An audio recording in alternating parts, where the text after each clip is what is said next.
सर्वत्र एकच चर्चा सुरू आहे. पवारसाहेब का भडकले? म्हातारा वाघ जागा झाला, वाघानं पंजा मारला. पण खरं तर मावळच्या आमदाराला म्हणजे सुनील शेळकेंना दम देत वड्याचं तेल वांग्यावर काढून पवार आपली ताकद अद्याप संपलेली नसल्याचं दाखवत होते. किंबहुना ते सुनील शेळकेंच्या नथीतून अजितदादांवर तीर मारत होते, त्यांच्या खांद्यावर बंदूक ठेवून गोळ्या झाडत होते, असंही आपण समजून घेतलं. पण त्याही पलीकडे जात मीडियात एक सूर असाही लावला गेला होता की शरद पवार हे महाराष्ट्राच्या राजकारणातले सगळ्यात सुसंस्कृत राजकारणी आहेत आणि ते दम देतानाही आपला मर्यादा भंग होऊ देत नाहीत. अगदी मी त्यांना विनंती करतो की यापुढे आमच्या नादाला लागू नये, नाहीतर माझं नाव शरद पवार आहे हे लक्षात ठेवा, असं ते बोलतात. पण मित्रो, शरद पवार शांत, संयमी, सुसंस्कृत नक्कीच असतील, पण त्यांना मोरचूद सम्राट म्हणूनही ओळखलं जातं हे विसरू नका. एखाद्या घराण्याशी त्यांनी वैर पत्करलं की ते त्या घराण्याच्या मुळाशी द्वेषाचा मोरचूद घालतात. राजकीय फायद्यापोटी त्यांनी पुणे, मावळ, बारामती, दौंड अशा पश्चिम महाराष्ट्रातल्या कित्येक राजकीय घराण्यांना संपवले. तर मराठवाड्यातही त्यांनी मुंडेंच्या घराण्याला चूड लावली. सांगायला किस्से अनेक आहेत, पण पवारांच्या या वागणुकीत सुसंस्कृतपणाचा लवलेशही दिसत नसताना ते निव्वळ तोंडाने कोणाला काही बोलत नाहीत किंवा बोल लावत नाहीत किंवा आरडाओरडा करत नाहीत, म्हणून त्यांना अशी क्लीन चिट देणं चुकीचं आहे. शरद पवार हे पाताळयंत्री या कॅटेगरीत थेट बसत नसले तरी थोडेसे तिकडे झुकलेले आहेतच. असा माणूस काल आपल्या एका माजी पदाधिकाऱ्याला सज्जड दम देताना आमदाराला त्याच्यावर केलेले उपकार काढतो. म्हणे, तू आमदार झालास त्या फॉर्मवर माझी सही आहे, तुझ्या मतदारसंघात सभा कोणाची झाली तर माझी, तुला आमदार कोणी बनवला तर मी, कारण पक्ष कोणाचा होता? माझाच. या अशा शरद पवारांना सुनील शेळकेंनी खरंच उकसवलंय का? हा प्रश्न काल दिवसभर माझ्या डोक्यात घोळत होता. पण संध्याकाळी शेळकेंच्या पत्रकार परिषदेत त्यांनी खुलासा केला की कोणीतरी माझ्या विरोधात साहेबांचे कान भरलेले आहेत, मी तसं काहीच केलेलं नाही, ज्याबद्दल पवारसाहेब मला दोषी धरतायत. अशा उलटसुलट क्रिया प्रतिक्रियांमध्ये नेमकं काय घडलेलं असावं आणि त्यामागे नेमके कोणते ट्रिगर पॉईंट्स असावेत, यावरच आज आपण सविस्तर बोलणार आहोत. तेव्हा कुठेही जाऊ नका आणि पाहत राहा आपलं आवडतं यूट्यूब चॅनेल आकार डिजिन.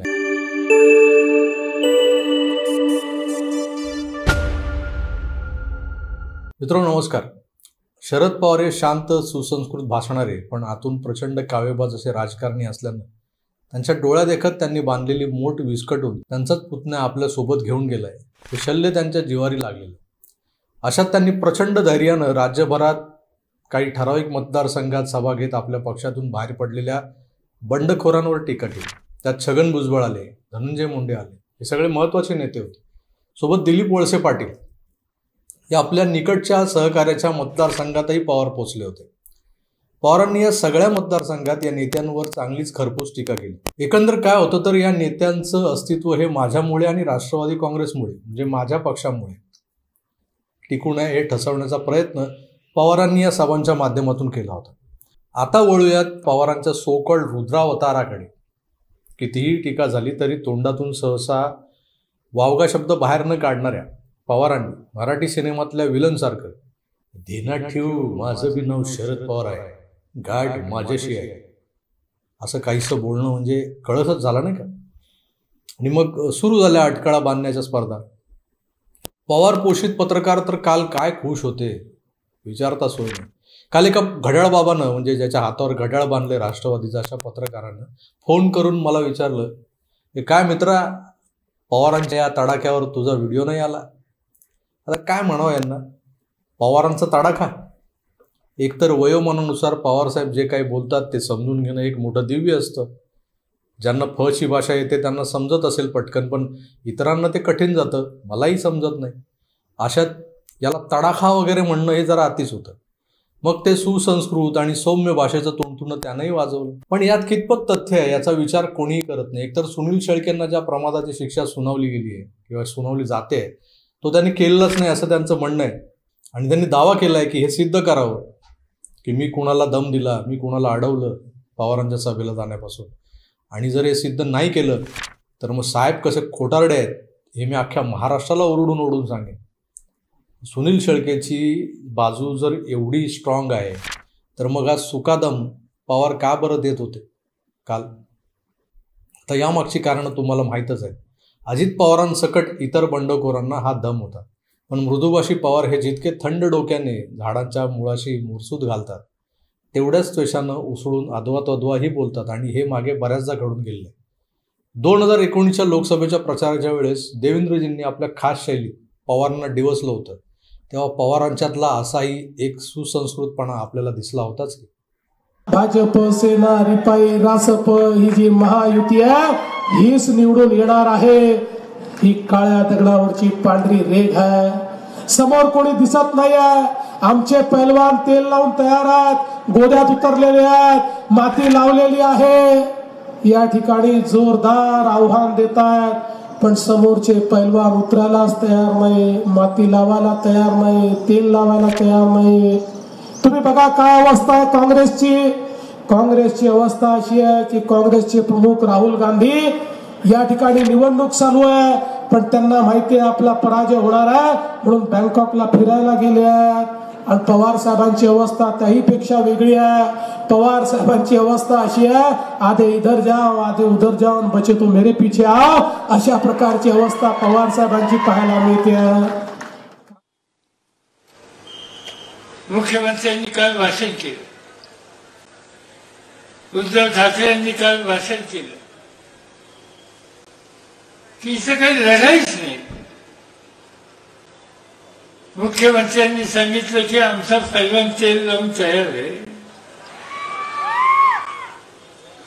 कुस्तीला कोणी सवरच नाही. अशी कुस्ती पैलवानाची होती अशाची होत नाही. अशी कुस्ती पैलवानाची होती अशाची होत नाही. अशी कुस्ती पैलवानाची होती अशाची होत नाही. कुस्तीला कोणी दिसत नाही. कुणाची कुस्ती करायची. कुस्ती अशांशी होत नसते हे वाक्य महाराष्ट्राची जनता विसरलेली नाहीये. पवारसाहेब पद्मसिंह पाटलांच्या बंडखोरीनंतर पवार त्यांना म्हणाले होते की काय झक मारायची ती मारा, माझ्यापर्यंत येऊ नका. आणि याच विषयात एका पत्रकाराने त्यांना टोकलं होतं की तुमचे सहकारी तर पक्ष सोडून जात आहेत, पण आता तर नातेवाईक पण चाललेत. नातेवाईक म्हणजे पद्मसिंह पाटलांबद्दलचा हा प्रश्न होता. तर केवढे संतापले होते पवारसाहेब.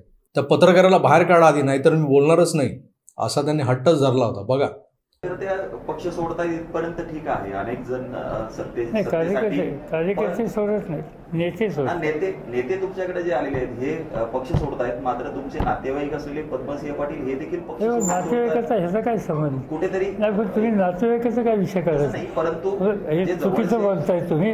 नातेवाईकांचा संबंध आहे त्याच्या राजकारणात नाही, परंतु तुम्हाला असं बोलणार असेल तर मला बोलायचं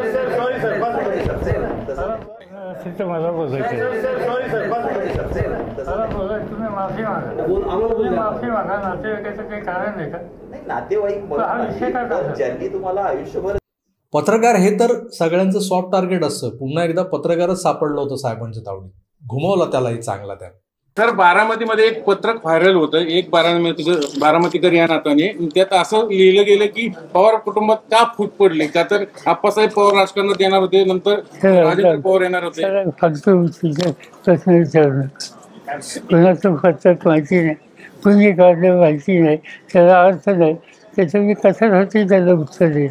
अहो कसलं आलंय संयमित राजकारण. पवार सोयीनुसार समोरच्याची जातही काढतात. 2012ला राजू शेट्टींच्या लोकप्रियतेला थोपवण्यासाठी पवारांनी एक आरोप केला होता की राजू शेट्टी हे ज्या जातीचे आहेत त्याच जातीच्या कारखानदारांचं हित बघतात, त्यांच्यासाठीच सगळे खेळी करतात. शेतकऱ्यासाठी लढणाऱ्या राजू शेट्टींची जात पवारांनी काढली.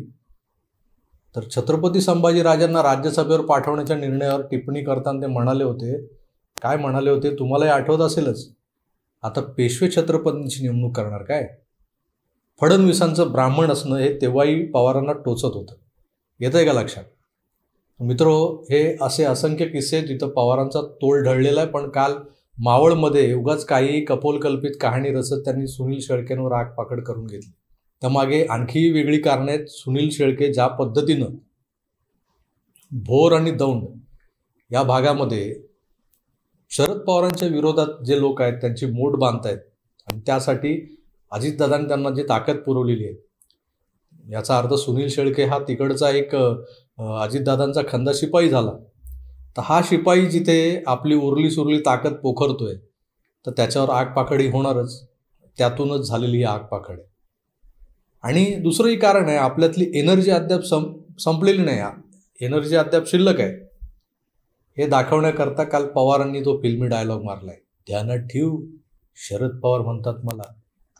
तुम्हाला काय वाटतं, पवार खरंच सुसंस्कृत राजकारण करत आलेत का हो एवढं 55 वर्ष, 55-60 वर्ष? त्यांनी केलेली काही विधानं मी तुम्हाला दाखवली आहेत, त्यावरूनही तुम्ही त्यांना संयमी किंवा सुसंस्कृत राजकारणी म्हणाल का? कमेंट्स करून जरूर कळवा. तुर्तास थांबतो, पुन्हा भेटूच. तर आपली काळजी घ्या आणि पाहत राहा आकार DG9. धन्यवाद, नमस्कार.